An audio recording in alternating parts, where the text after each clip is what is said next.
Programa Revista Rural, um oferecimento. Matsuda, quem usa não muda. Matsuda. Pioneer e você, feitos para crescer. E Rural Flix, para ver, aprender e se divertir.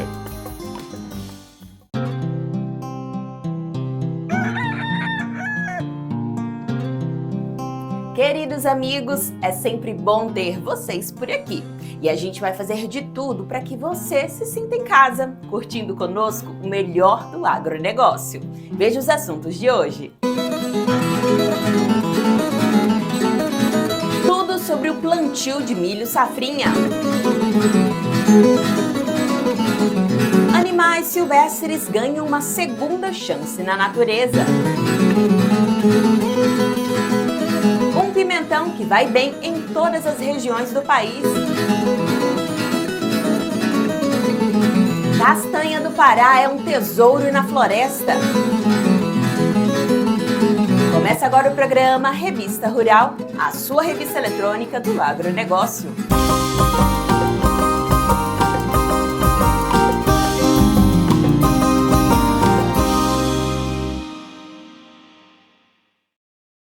É tempo de colher o milho safrinha. Essa segunda safra foi uma verdadeira revolução na produção nacional. E quem aposta nela e sabe gerenciar bem a lavoura, não tem do que reclamar.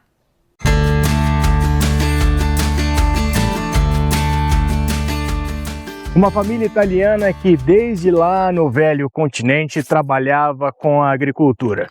E quando chegou aqui no Brasil não foi diferente.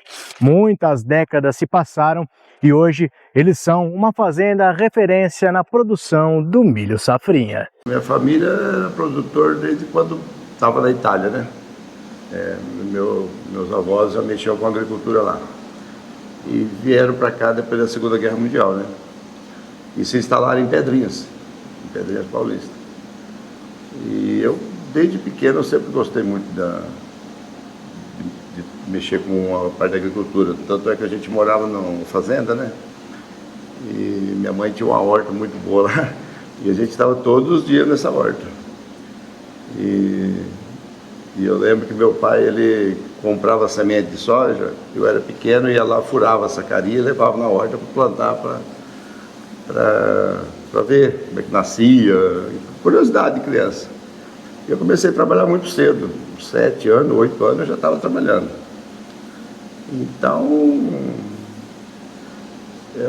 a minha primeira área arrendada, quando eu comecei mesmo, eu tinha 14 anos, 14 para 15 anos, e nunca mais parei. Aí eu fiz agronomia, eu passei pela Embrapa Soja, fiquei uns 2 anos e pouco lá, quase 3. Fui para o Mato Grosso, tive a experiência de trabalhar com o Grupo Mágico, fiz mestrado em Botucatu, né? E voltei para a fazenda e estou aqui até hoje.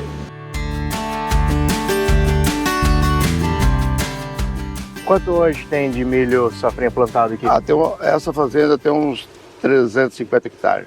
Tem mais uns 300 de cana, né? Por que a escolha também da cana como uma outra opção? A gente trabalha muito com rotação de cultura. Isso já vem há anos, né? E a cana é uma opção na nossa região. Uma opção excelente para rotação de cultura. Controle de praga, doença e rentabilidade também.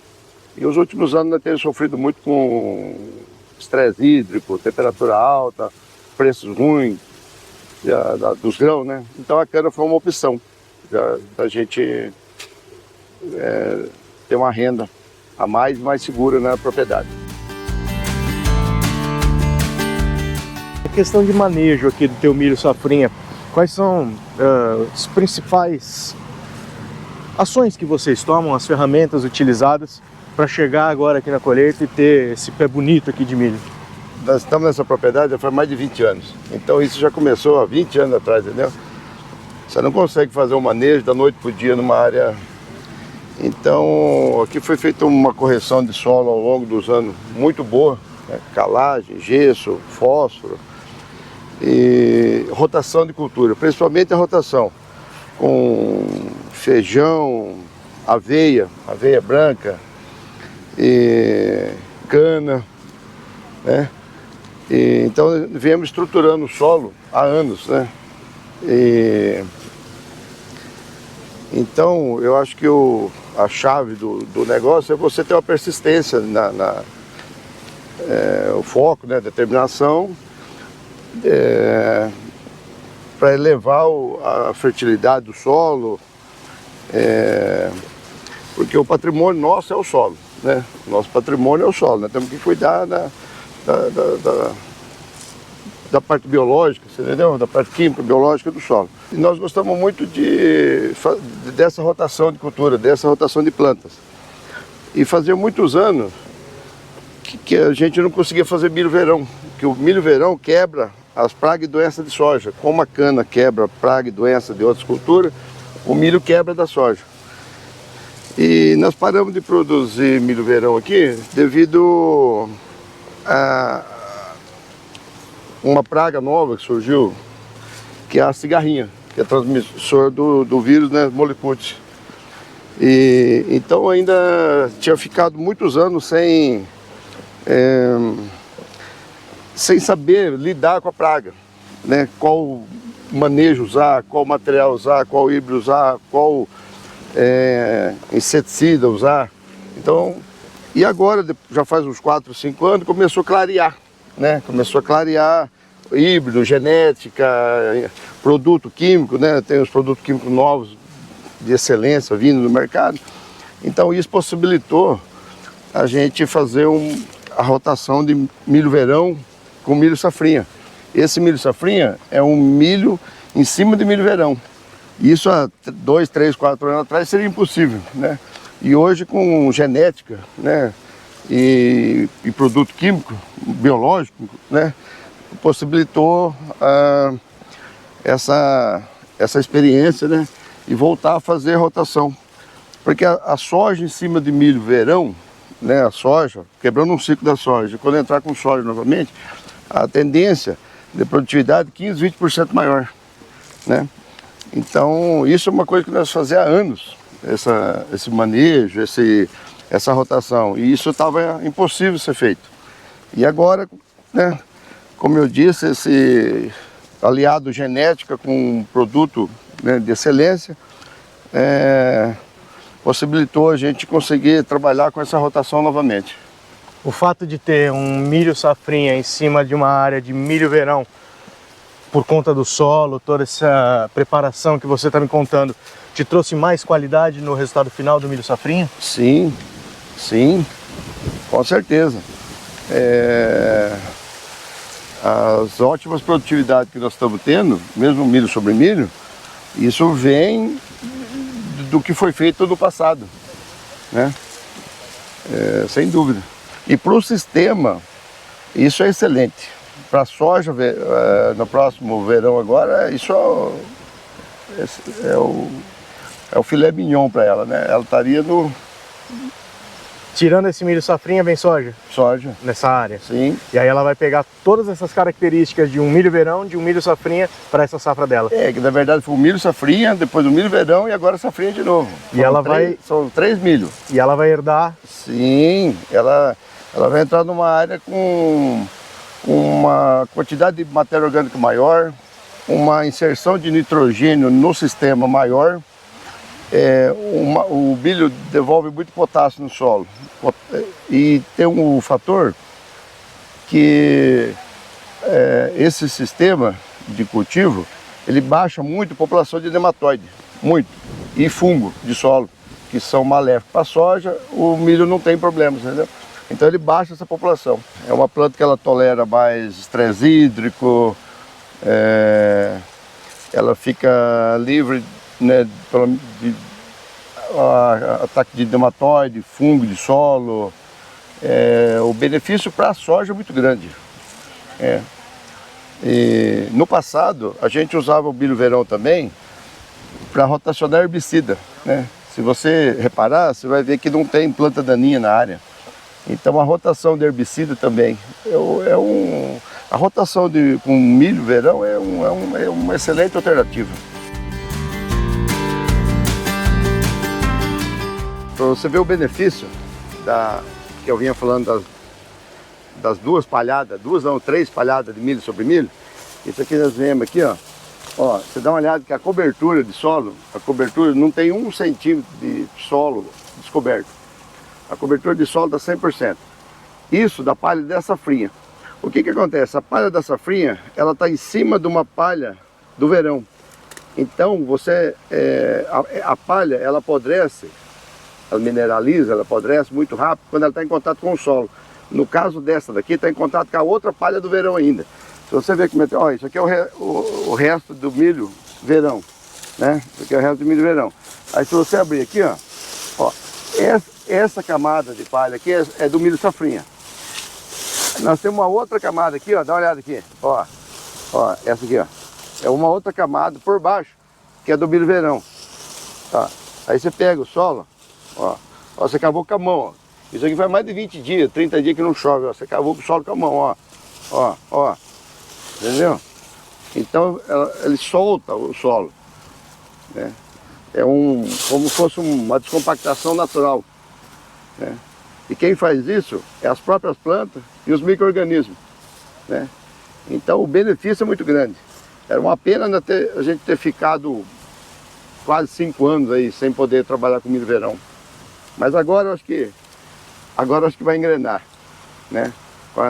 Com a genética, manejo, os químicos estão, os novos aí, né, que estão sendo lançados aí, extremamente eficientes para cigarrinho, para praga. Então eu acho que agora nós vamos voltar a fazer isso com mais frequência. Adotando sempre as melhores tecnologias para a produção, aqui na fazenda, o pivô central tem uma importância bastante significativa para o sucesso da produção. Essa região, a maioria das áreas, esse ano no específico, ficou mais de 50 dias sem chover. Então, o pivô é uma ferramenta crucial, né, para o sucesso da lavoura nossa, da produtividade. Então, nós temos água em abundância e o solo nós corrigimos, já viemos corrigindo há 20 anos. Então, eu acho que foi ferramenta crucial para o sucesso. Hoje, quantos por cento do teu milho safrinha é irrigado aqui? 40% da propriedade é irrigada e milho safrinha uns 80%. A gente enxerga na agricultura, a gente enxerga um tripé, né? Que é a genética, nós temos que ter a genética, o ambiente e o manejo. Qualquer um dos três que der problema, você não atinge o sucesso, né? Você atinge uma certa produtividade, mas você não atinge o máximo, né?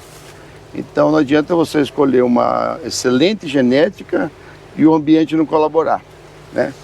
Eu estava comentando que se você fazer o mesmo manejo, com o mesmo milho vários anos e o ambiente alterar, você não vai produzir a mesma coisa.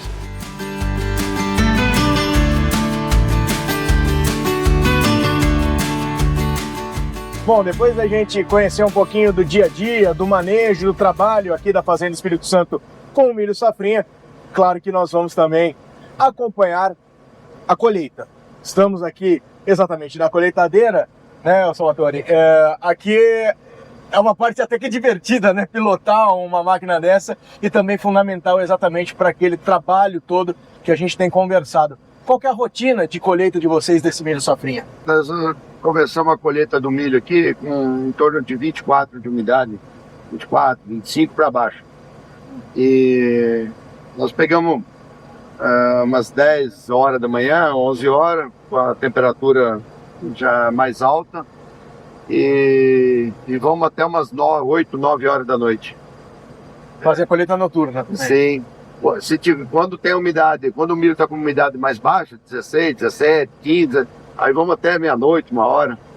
Para aproveitar a oportunidade. Sim, para aproveitar e tirar do campo mais cedo. O milho ele sofre influência com o vento, o vento derruba o milho e depois atrapalha a colheita. Nós estamos numa região que tem problema de incêndio, enfim. Então nós aproveitamos o que dá. Você faz uma colheita pra gente acompanhar contigo? Ótimo, vamos fazer.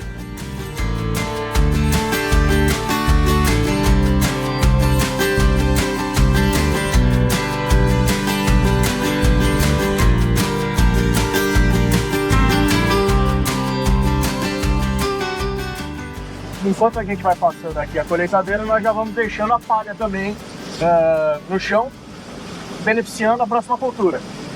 Sim. Hoje em dia as colheitadeiras mais modernas, elas têm essa capacidade de deixar a palhada mais uniforme no solo. Isso forma uma cobertura, dá um bom manejo de planta daninha e depois segura bem a umidade do solo, sabe? Então quem vai se beneficiar com essa palhada é a soja da próxima safra agora. Ou seja, estamos colhendo milho safrinha, já deixando um legado positivo para a soja. Sim, a soja agradece muito essa palhada uniforme no solo.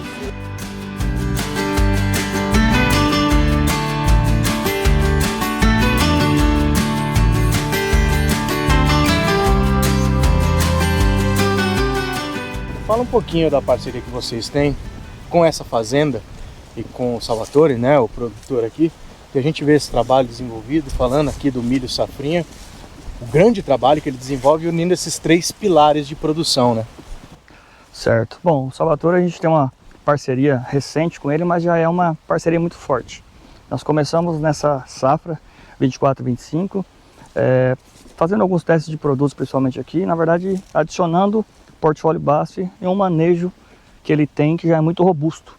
Isso tem nos trazido bom resultado, principalmente quando a gente fala em residual na lavoura, que já tem um ótimo manejo. Nessa batalha contra esses desafios, qual que é a importância da evolução tecnológica que os produtos, as soluções que o mercado oferece aos produtores têm tido? Bom, de fato, nós já não podemos fazer muito mais dependendo só do clima. Nós precisamos de tecnologia. Aqui, de novo, é um bom exemplo porque estão empregados boa genética, com bons produtos para manejo e boa adubação. A tecnologia cada vez hoje se torna indispensável, cada vez mais se torna indispensável para o produtor. Nós não conseguimos mais produzir de uma maneira arcaica ou de uma maneira mais modesta como produzíamos há talvez 20 safras atrás, né? Nós precisamos hoje, com um cenário com mais desafio, um cenário com um ambiente que está cada vez menos previsível, nós precisamos ter boa tecnologia para parar principalmente a questão de doença. Isso é de fato algo que nós precisamos agir de uma maneira forte. Os dados são positivos para o estado de São Paulo e mostram esse crescimento e aperfeiçoamento do trabalho do produtor com o milho safrinha, né, Cleiton? Pensando em futuro, nessas tecnologias que estão chegando, ajudando esses produtores, como que vai ser a expansão dessa cultura? Bom, hoje a safrinha no estado de São Paulo, de fato o milho é uma das culturas que lidera, embora nós tenhamos uma ampla variedade de culturas que disputam o mesmo espaço. Mas o milho, por sua vez, talvez hoje é o que esteja melhor precificado, o que o produtor já tem uma confiança e tem um histórico bom para trabalhar, ainda é a cultura mais confiável para a safrinha. Embora a gente veja sorgo ganhando bastante área, trigo ganhando bastante área, mas de fato a expansão de área safrinha com milho ainda é realidade e talvez por toda essa tecnologia, toda essa revolução que nós estamos tendo com um cenário que está deixando de ser safrinha e começa a ser uma segunda safra, aqui nós estamos no lugar certo. Quando a gente fala em expansão de cultura, expansão de área para a cultura, tem a sanidade, né? O produtor, claro, já é uma preocupação, é o manejo dele de sanidade do dia a dia, mas pensando em ampliação e evolução, isso também vem à tona. O que a gente pode pensar em termos de sanidade com uma ampliação de área, uma expansão de área do milho safrinha? Bom, é imprescindível que para expandir a área a gente tem que ter tecnologia, tem que ter bons produtos, mas principalmente um bom manejo. Hoje nós estamos num cenário que, falando especificamente em doenças, o complexo de molicutivirose hoje é algo que nos acomete muito, que acomete muito a produtividade em geral. Isso é Brasil, isso é América Latina. Para a gente avançar em área e em produtividade, temos que ter receitas que combatam isso, principalmente os 2 principais vetores, que é cigarrinho e pulgão. E de fato aqui nós temos um outro bom exemplo. Aqui tem um exemplo de uso de um produto que está vindo hoje para revolucionar esse mercado, que é o Efcon. Nós empregamos ele aqui nessa lavoura e estamos tendo bons resultados com isso.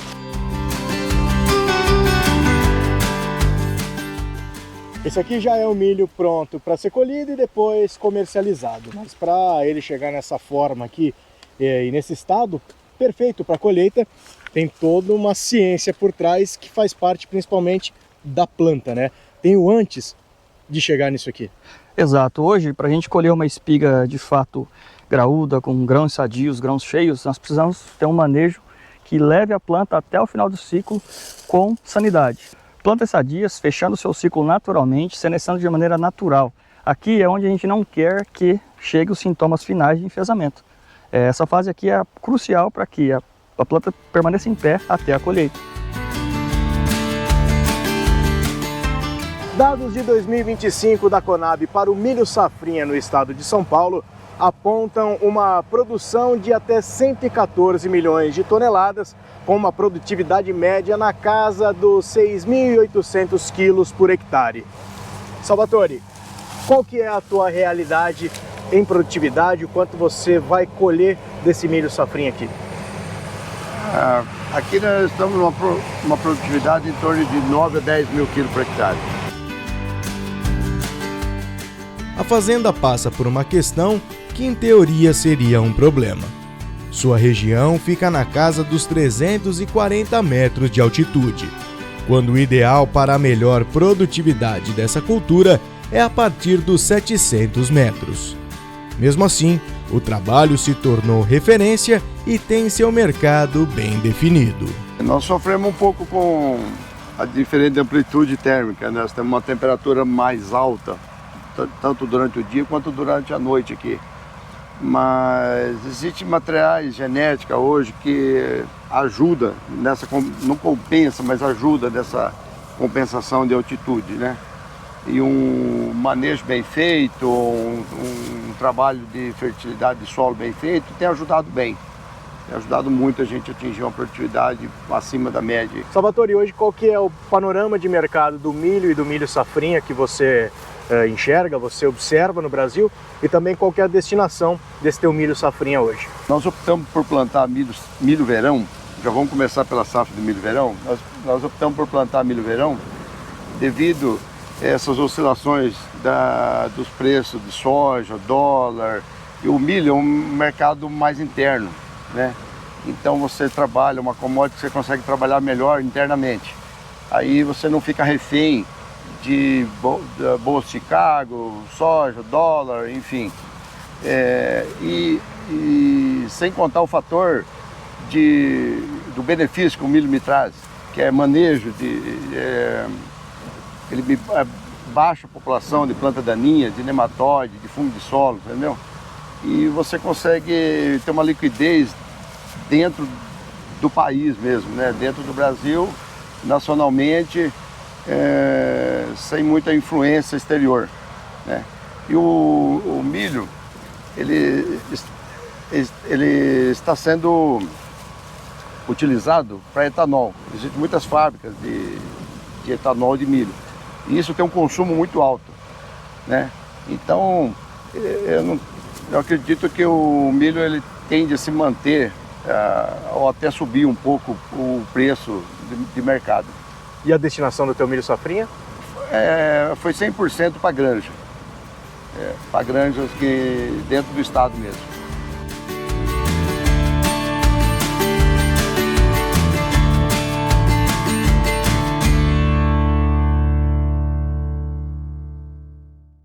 Gostou dessa reportagem? Então não deixe de fazer o seu comentário aqui abaixo.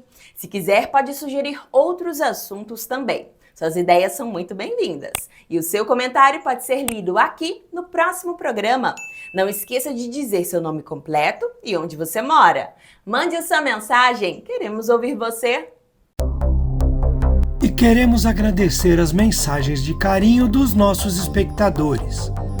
Vilmar Campos, Alexandre Gonçalves, Jonas Gonzaga, Kirien Juste, Robson Balbino de Souza, Flávio Henrique Rangel Correia, Disneia Davanzo Rômio, Dedê Araçá, Cadu Fernandes, Aparecida Campos, Luiz Pacheco, Benedito Seixas, Ciro Mendonça Filho. E uma saudação especial ao nosso amigo Antônio Costa, de Friburgo. Estamos torcendo pela sua plena recuperação. Força, amigo! E continuem mandando suas mensagens. É muito importante pra gente. O Centro de Triagem e Reabilitação de Animais Silvestres de São Paulo tem realizado um lindo trabalho, dando aos animais uma chance de voltar ao seu habitat e contribuindo para a preservação da fauna brasileira.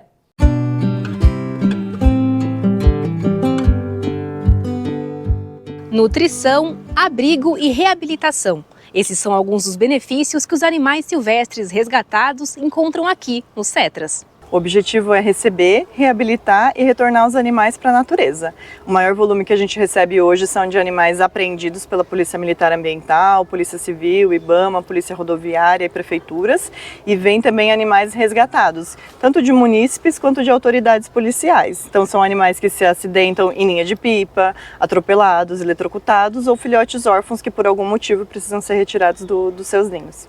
Dentre as espécies que vocês resgatam, tem alguma que é maioria que chega aqui? As aves, principalmente as aves passeriformes, né, que são as aves canoras, que são mais apreciadas pelo tráfico, né, que são mantidas em gaiolas por conta do canto, principalmente. Então são os animais que mais chegam aqui pra gente.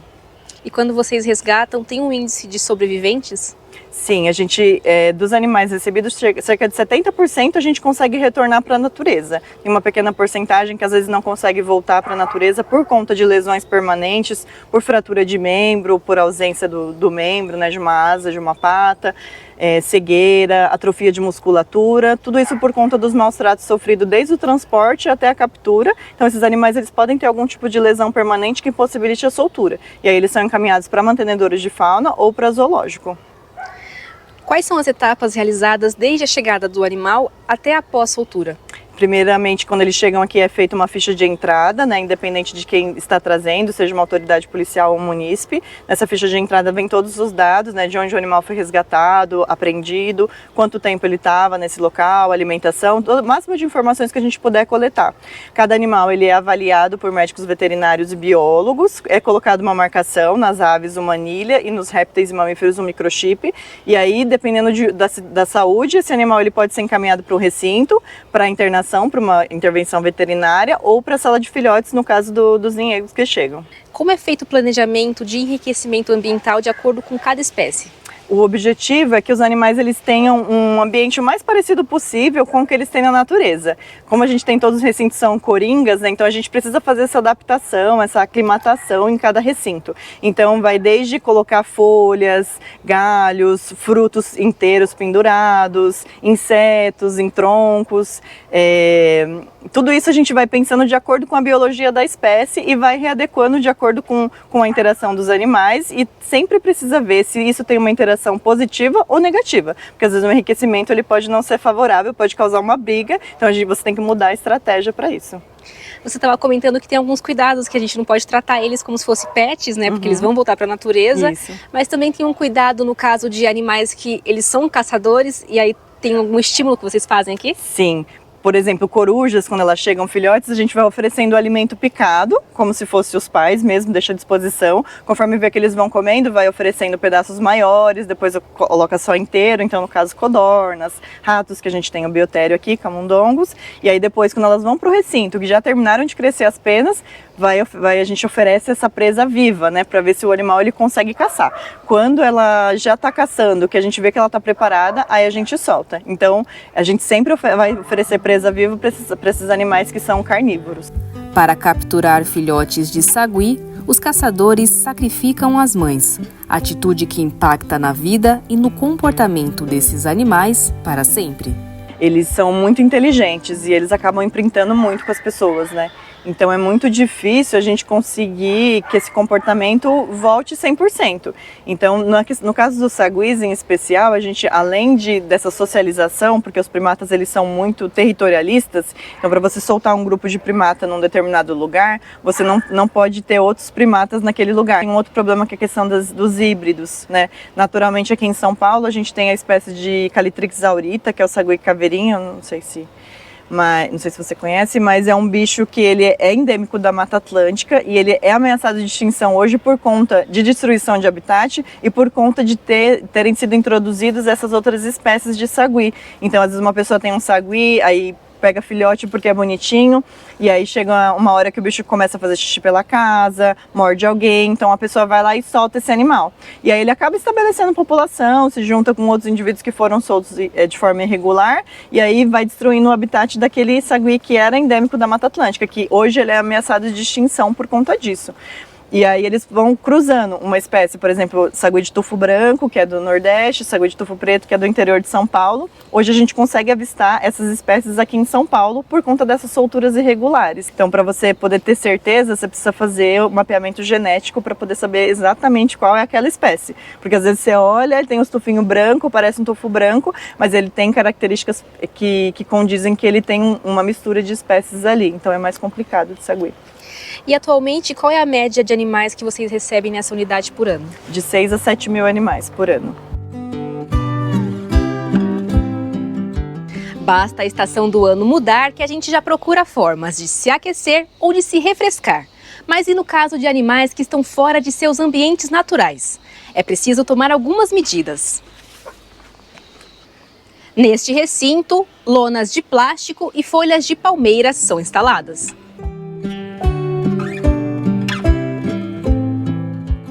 Valéria, como vocês sabem, o que indica que os animais estão desconfortáveis termicamente e o que vocês fazem aqui para poder resolver isso? No caso do frio, os animais eles começam a ficar um pouco mais embolados, mais arrepiados, principalmente as aves, elas começam a eriçar as penas para fazer o controle da temperatura, porque as penas são extremamente importantes para isso.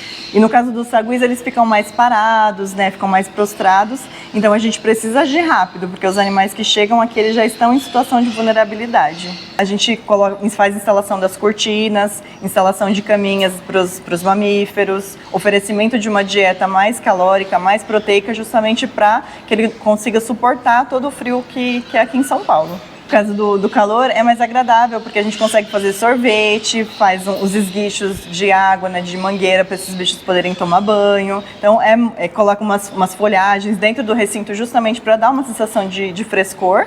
Nos dois cenários, tanto na época de frio como no calor, tem alguma espécie que é mais exigente ou até mesmo mais sensível? No caso dos mamíferos, né, principalmente no frio, a gente precisa agir para poder fazer esse controle térmico. E as espécies que vêm do Nordeste, por exemplo, os jabutis, os galos de Campina, que são espécies extremamente adaptadas para o calor. Então, quando eles vêm para São Paulo, tem essa oscilação de temperatura e de umidade, a gente precisa agir rápido para que esse bicho não fique doente. Com certeza, todos os animais que chegam aqui, eles trazem uma história diferente que acaba marcando pelo trabalho que vocês realizam de reabilitação. Alguns conseguem sobreviver, outros não. Mas tem alguma história que mais marcou nessa sua trajetória profissional? Sim, há uns 2 anos atrás a gente recebeu uma apreensão de um ônibus vindo da Bahia com 1.200 animais.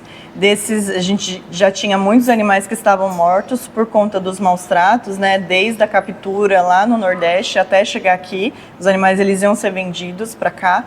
E aí eram muitos animais aglomerados em espaços pequenos, privados de alimentação. Muitos animais vieram a óbito, mas a gente conseguiu agir para melhorar a alimentação, colocar eles em espaços maiores, né? Fazer o processo de reabilitação para que eles pudessem retornar para a natureza.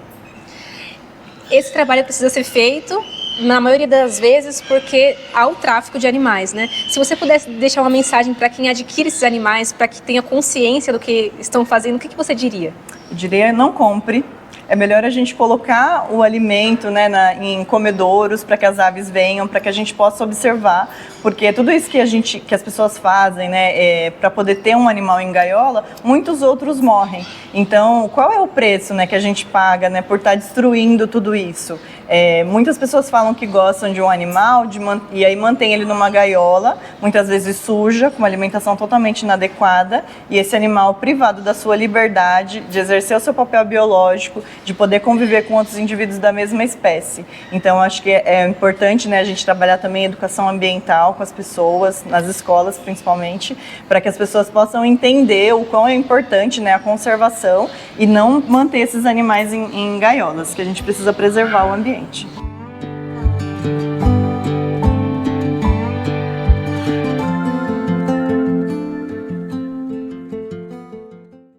Você sabia que a castanha do Pará é um tesouro para quem vive da floresta?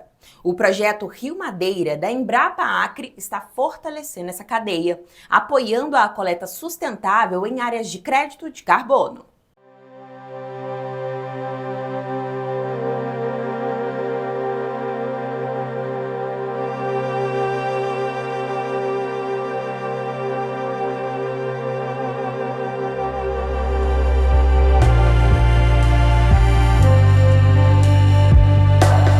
Castanha da Amazônia, castanha do Brasil, castanha do Pará.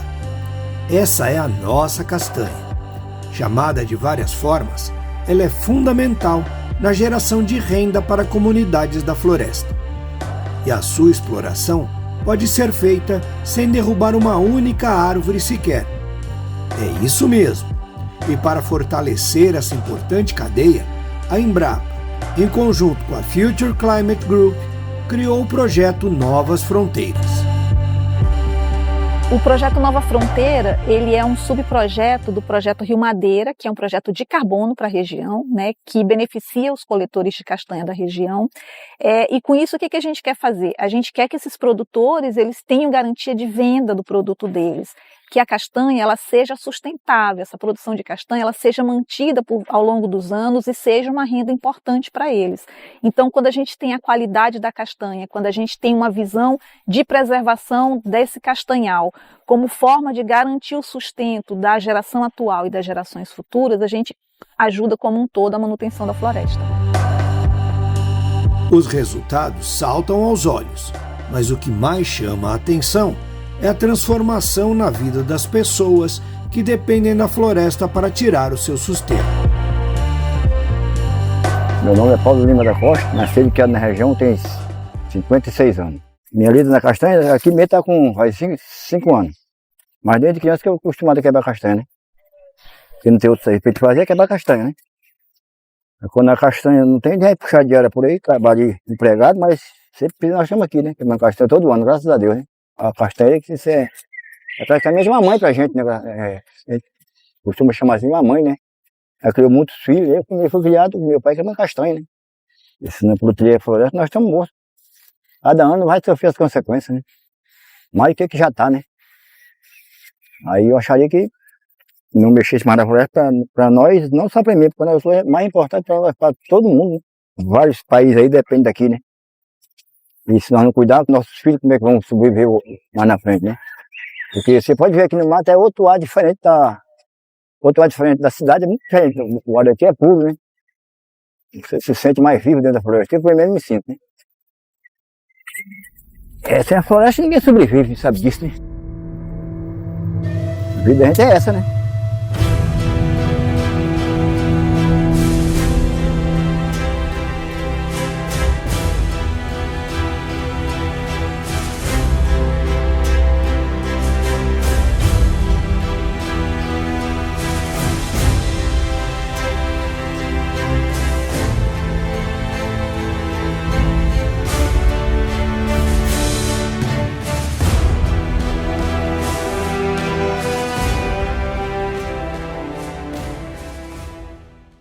Uma nova variedade de pimentão rústica e adaptada a praticamente todas as principais regiões produtoras do país tem despertado o interesse dos agricultores.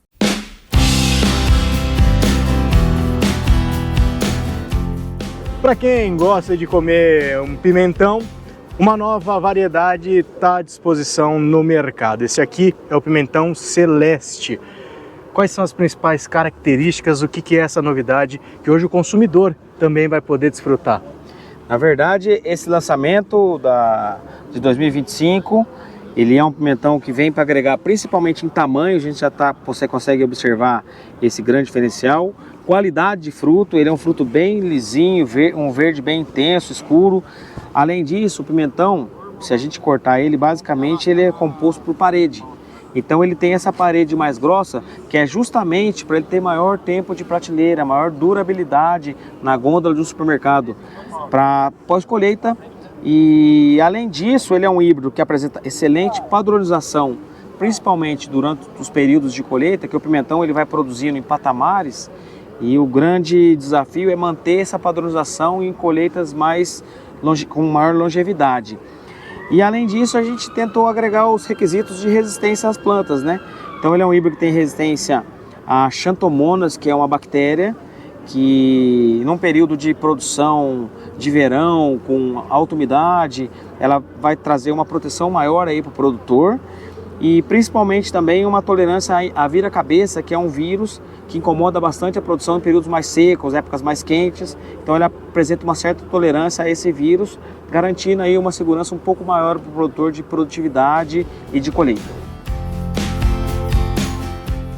Como nós podemos observar, né, Tiago, é uma planta de porte baixo. O clima acaba sendo um fator que muda bastante a saúde desse pimentão, né? Então a gente pode observar, né, que é uma planta, ela está iniciando o seu processo de colheita, né? Talvez em mais 10 dias ele estará no ponto ideal para a gente realizar essa colheita dos frutos, porém ele apresenta uma longevidade maior. É uma área que, por exemplo, a gente poderia estar trabalhando com ela entre 5 até 6 meses período de colheita. Questão de geadas, acabou afetando? Estado de São Paulo, região sul e até outros estados sofreram aí com uma baixa bem repentina de temperatura, né? Algumas plantas se adaptam mais, como repolho, couve-flor, brócolis. No caso do pimentão, as solanáceas em geral, elas são um pouco mais suscetíveis à baixa temperatura e principalmente à geada. Fica um pouco afetado, né? Mas essas são as questões climáticas que o produtor vai enfrentar aí no dia a dia. Esse é um híbrido indicado para o Brasil inteiro? Sim, esse é um lançamento que é indicado para o Brasil inteiro, principalmente para os períodos de verão, onde temos alta umidade em função dessa resistência a Xanthomonas, porém é um híbrido que vai ser indicado nas principais regiões produtoras no Brasil inteiro. Quais são os principais manejos, Tiago, que o produtor tem que tomar cuidado, tem que estar atento para sair um fruto tão bonito? Na verdade, as condições climáticas, o produtor não vai conseguir ter muito controle nesse ponto. Por isso que a gente, através do desenvolvimento de produto, tenta agregar mais pacote de resistência para tentar que ele se tranquilize um pouco mais no momento de produção e de condições adversas. O restante do manejo é o manejo tradicional que os produtores já fazem em pimentão, porque o nosso Brasil é grande, né? Então varia muito essa questão climática, de manejo, de cultura, de tratos culturais, né? Cada região tem uma cultura, mas é um pimentão que foi testado e se adaptou muito bem nessas diferentes condições climáticas e tratos culturais de diferentes regiões do Brasil. A irrigação dele, como que funciona?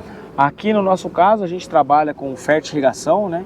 Toda a irrigação ela está na fertirrigação, também fazemos a nutrição via fertirrigação, mas ele também se adaptou em diferentes tipos de manejo, conforme conversando, de características de produção de diversas regiões do Brasil. O que vocês estão prevendo de mercado, de potencial de mercado para esse pimentão?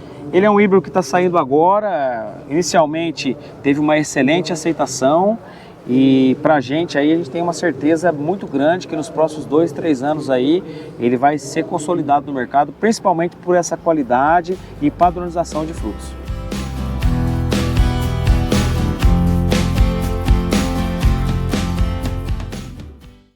E aí, que tal ser membro do nosso canal? A gente precisa muito da sua ajuda para continuar o nosso trabalho. E sendo membro, você vai ganhar um presente especial. Uma assinatura da Ruralflix. Sabe aquelas matérias que você adorou assistir aqui? Ou aqueles assuntos que você vive pedindo pra gente? Pois é, está tudo lá, organizadinho por assunto e à sua disposição sempre que quiser. Legal, né? E o valor é bem baixinho, menos de uma latinha de refrigerante por mês. Dá essa forcinha pra gente, vai! E a gente continua buscando mais assuntos interessantes para mostrar. Que tal? Vamos entrar de vez para o nosso time? Após se tornar membro, não esqueça de entrar na Ruralflix e fazer o seu cadastro lá. Atenção, pessoal! Isso é muito importante. Em pouco tempo você vai receber a liberação da sua assinatura e aí já poderá curtir todo o conteúdo disponível. Vale a pena! E ainda tem mais uma novidade. Os membros do canal vão receber também todos os meses a Revista Rural em versão digital, a melhor revista do agronegócio do Brasil. É muita vantagem, né? Então não espere mais e faça parte da nossa família. Estamos contando com você, hein?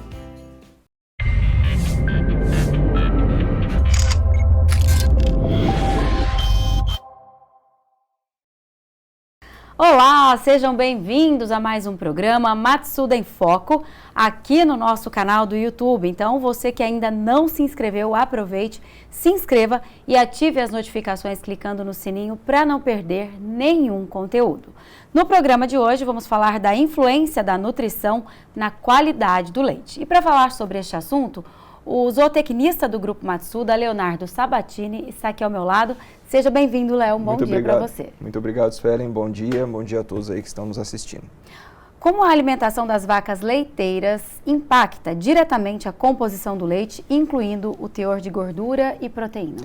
Quando a gente trabalha a nutrição dessa vaca leiteira, a gente precisa lembrar do que cada nutriente vai gerar ali dentro do seu rumen e, consequentemente, na produção do leite.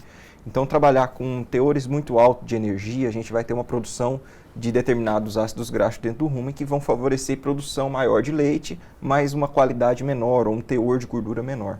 Então, temos que trabalhar essa nutrição dessa vaca usando fibras de qualidade, volumoso de qualidade para esse animal, garantindo que vai uma boa nutrição via volumoso e uma complementação através dos concentrados, dos grãos, para garantir uma produção de leite em volume, o volume que a genética do animal é predisposto a produzir, e uma qualidade adequada, Porque, lembramos, além do seu consumo in natura, a gente tem a produção dos derivados, e esses derivados eles são determinados pela composição desse leite. Então, teor de gordura e teor de proteína, principalmente do leite produzido por esse animal, ele é muito importante, e a gente trabalha esses teores através da nutrição, trabalhando com alimentos de qualidade, com níveis adequados de proteína e energia, uma boa relação entre essa proteína e energia para potencializar a ação dos meus micro-organismos ruminais, lembrando também que eu preciso de níveis de macro e microminerais adequados para garantir essa produção de leite também.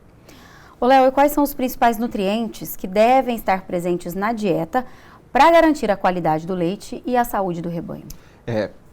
A saúde como um todo desse animal, um dos principais pontos que vai auxiliar nesse sistema imunológico ali são os microminerais, Então, trabalhar com níveis de microminerais adequados, elevados ali para a necessidade desse animal, vai ser muito importante para manter o meu sistema imunológico como um todo mais ativo, mais preparado.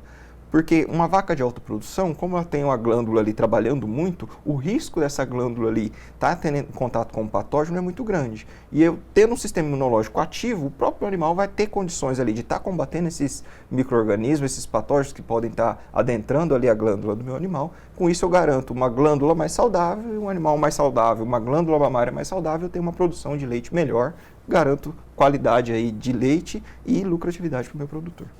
Certo, e como a escolha entre volumosos e concentrados influencia a produção e a estabilidade do leite ao longo do ano? Dependendo do sistema de criação dos meus animais, então se eu tenho um sistema a pasto, eu tenho épocas do ano de pasto de melhor qualidade e de pior qualidade. Então eu tenho que trabalhar a parte que eu consigo estar alterando, já que eu não consigo alterar o clima, eu tenho que trabalhar o restante da nutrição através do concentrado ali de forma que eu equilibre essa nutrição e eu consiga manter constante os nutrientes que está sendo disponível para o meu animal. Quando eu parto para animais confinados, aí eu já consigo controlar um pouco melhor essa fibra que vai estar sendo fornecida, esse volumoso, e aí o ponto mais importante é constância nessa oferta. Então, se eu trabalho com silagem de milho, garantir que essa silagem eu tenha silagem durante o ano todo, uma silagem de qualidade, ou se eu trabalho com outras fontes de fibra ali junto, garantir estabilidade no que está sendo fornecido para esse animal. Os bovinos como um todo, principalmente a vaca leiteira, ela gosta de constância. Então, alterações nessa dieta vai causar estresse, vai diminuir consumo, eu tenho problemas em manter a produção de leite durante a lactação. Então, alimentos de qualidade, tanto volumosos quanto concentrados, trabalhando de forma que se complementem, e assim eu tenho nutrição mais equilibrada, uma produção constante de leite, e assim eu tenho um rumen saudável, um animal produtivo e mais longevo ali para a minha propriedade. Muito bem, e de que maneira a suplementação mineral ela pode melhorar a qualidade nutricional do leite? Como eu já citei ali, a composição de microminerais, principalmente, vão estar atrelados à saúde dessa minha glândula. Então, se eu tenho uma boa oferta de microminerais, eu tenho um sistema imunológico mais saudável e uma glândula melhor desempenhando ali, produzindo mais leite.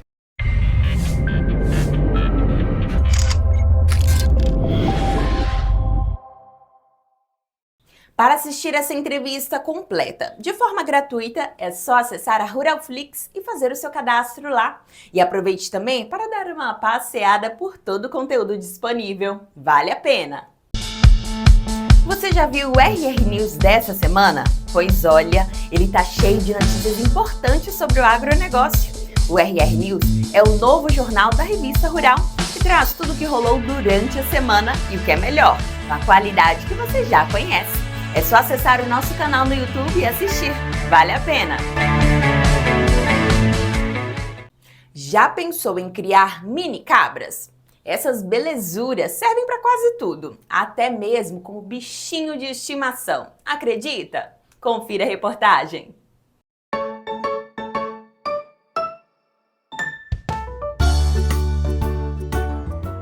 Com um pequeno porte, as mini cabras são ótimas opções para pets e também excelentes produtoras de leite e reprodutoras. Thaís, então aqui é onde tudo começa, né? Onde tudo começa. Quais são os cuidados que vocês precisam ter aqui diariamente nessa parte da ordenha? Fundamentalmente, a ordenha tem a ver com higiene, limpeza. É fundamental que a sala de ordenha esteja bem higienizada, o teto do animal, o material que vai ser usado. Então, eu acho que o principal, alimentação, genética e tal, mas a limpeza, sem limpeza não acontece. E no momento, quantos estão produzindo leite? Agora, nós estamos com 7 animais na ordenha, mas como nós estamos no meio do período de nascimentos, daqui a um mês, mais ou menos, eu creio que a gente vai ter umas 15, 16 cabrinhas na ordenha. E quanto que rende, mais ou menos, aí em leite? Olha, a média diária por cabeça, vamos falar que é 1 litro. Nós temos hoje fêmeas de 2 litros, temos fêmeas de 800 ml.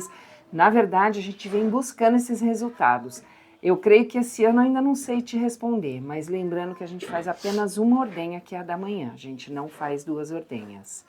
Elas produzem bastante leite, mas vocês têm que ter um cuidado para poder liberar leite para os filhotes também, né? Nós nunca fazemos apartação, a gente não põe filhote em mamadeira, elas têm que dar conta. Então, quando os filhotes têm 30 dias mais ou menos, a gente inicia, vai preparando a cabra, né? Tem cabras de primeira ordenha, então a gente não esgota, a gente mais maneja elas do que o esgotamento começa quando os filhotes estão com 60 dias. Aí a gente esgota, mas aí eles passam o dia com ela e mamam o restante do dia. Bom, Thaís, elas não são raças reconhecidas no Brasil, né? Como que surgem essas miniaturas? Então, cada um fala uma coisa. Eu acredito verdadeiramente que alguns dizem que vieram nas primeiras caravelas com os portugueses para o Brasil, mas quando a gente olha algumas delas, a gente consegue perceber semelhanças com as raças criadas no Brasil. Então eu penso que algumas, a origem realmente da mini cabra vem dos descartes de criatórios. Então a pessoa cria uma alpina e o animal ficou muito pequenininho, não serve, ele vende barato para algum vizinho e uma pessoa de menos posses acaba cruzando com outro animal pequeno. Penso que o início é assim. E, infelizmente, ainda não temos reconhecimento no Brasil. E fora do Brasil, a gente tem 2 raças, é o anão nigeriano e o pigmeu africano, e um voltado para a produção de carne e outro para a produção leiteira. Na realidade, nos Estados Unidos, a produção leiteira das miniaturas é muito forte, são animais excepcionais.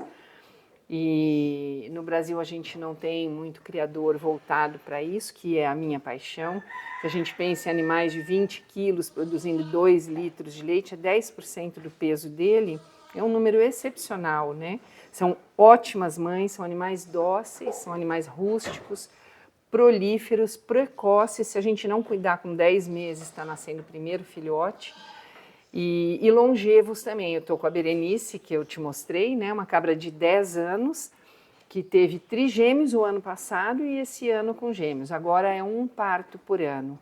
Então é uma criação maravilhosa. E a gente não pode descartar a produção, porque isso é inato, não é que a gente está forçando. Elas produzem e sobra leite. Tem animais que, se a gente não ordenha, tem um colega, eu vou trocar uma cabrinha com ele agora, e falou: Thaís, não dou conta de ordenhar, E se não ordenhar, ela faz a mastite. Aqui, pela tradição de vocês, são duas geralmente por matriz? 2 filhotes por matriz? 2 por matriz. É a nossa hoje, esse ano, nós tivemos 82% de partos de gêmeos.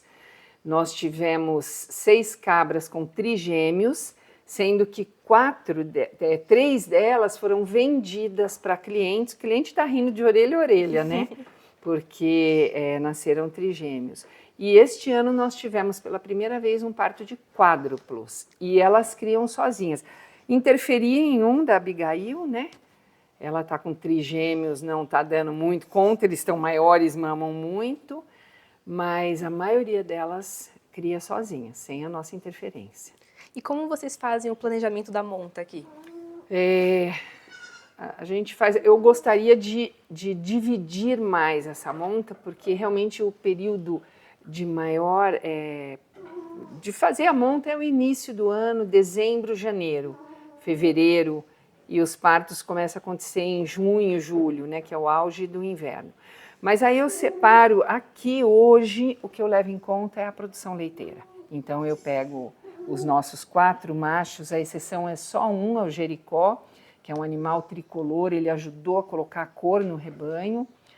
Filho de uma cabra boa, de leite, prolífera, mas hoje quando eu faço o cruzamento, eu busco muito animais que tenham aptidão leiteira, machos que venham de fêmeas com aptidão leiteira e fêmeas que tenham essa aptidão leiteira. E a gestação dura quanto tempo, mais ou menos? 5 meses. 5 meses. 5 meses. O parto de gêmeos ou trigêmeos antecipa pouquinho, mas é questão de dias, nada de muito significativo. Eles ficam à vontade com a mãe. Então, o filhote nasceu.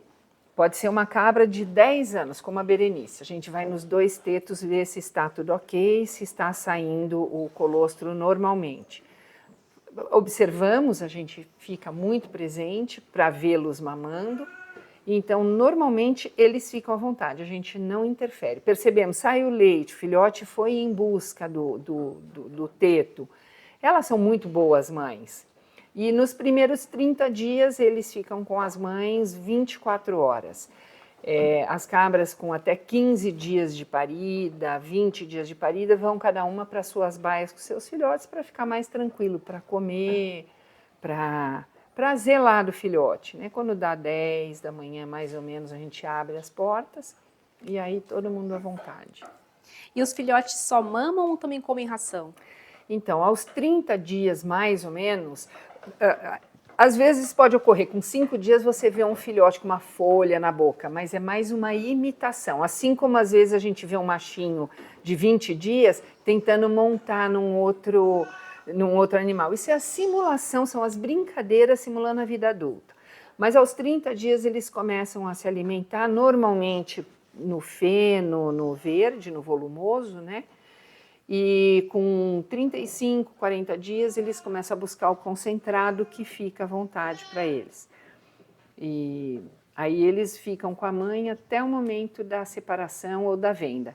Agora, eu tenho muita dificuldade nisso, inclusive quando se eles vão ficar e se tornarem matrizes e reprodutores, eu não separo da mãe. Eu deixo junto, eu não tenho coragem, porque é uma gritaria, a cabra tem uma relação parental forte. Então, é sempre difícil a apartação.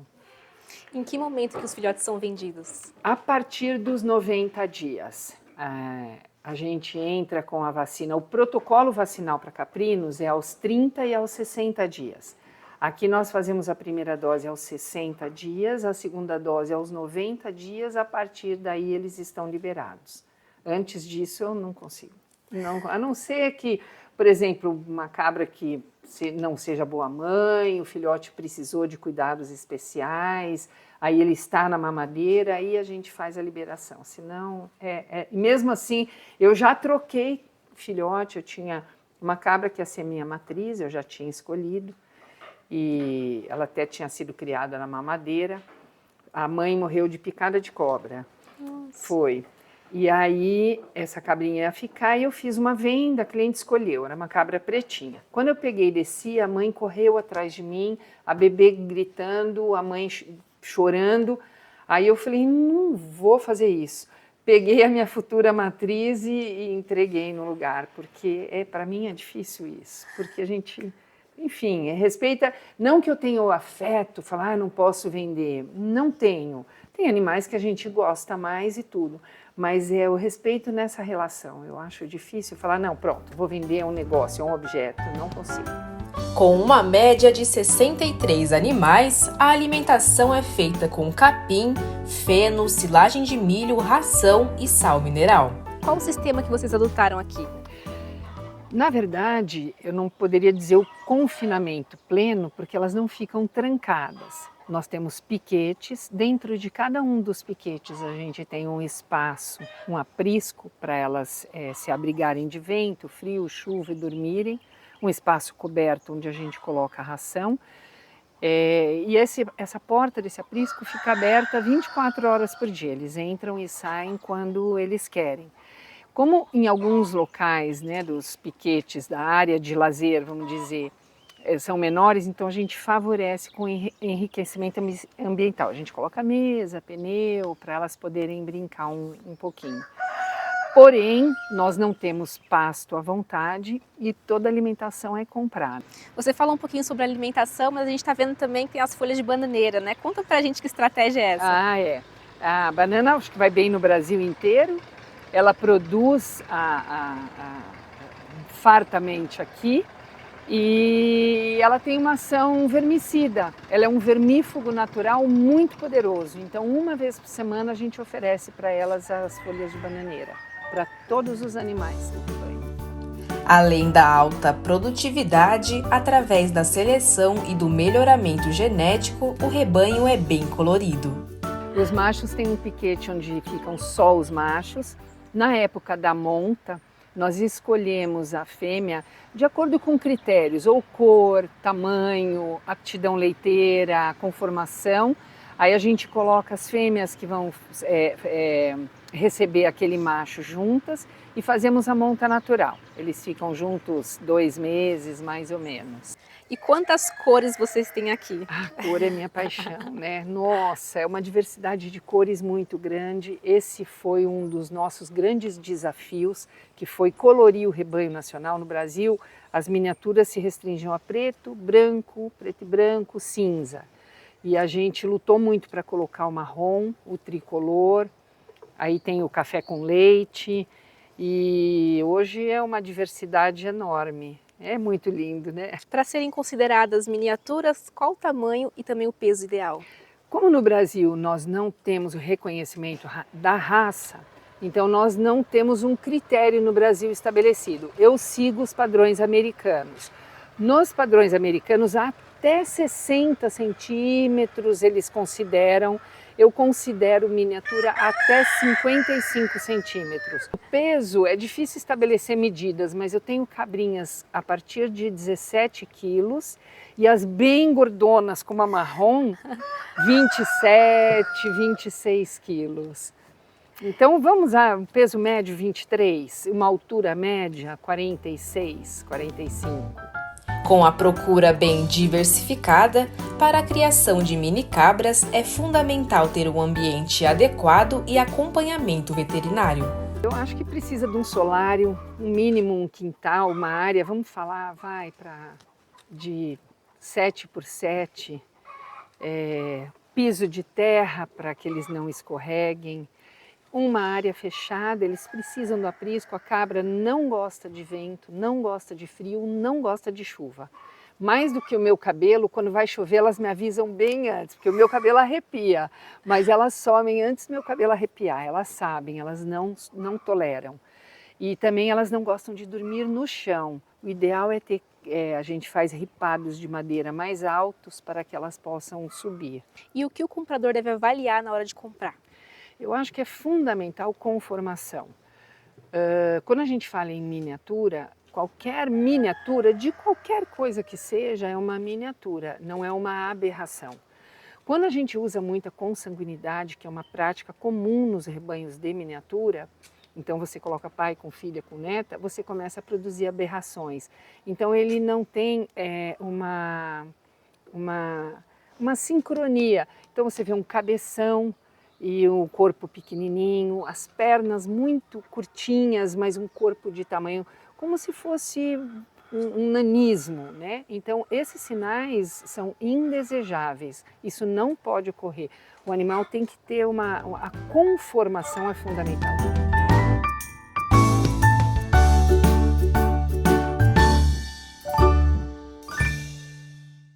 A gente vai se despedindo por aqui. Se quiser ter acesso a todo o nosso conteúdo de um jeito fácil e divertido, é só virar membro do canal e ganhar uma assinatura da Ruralflix.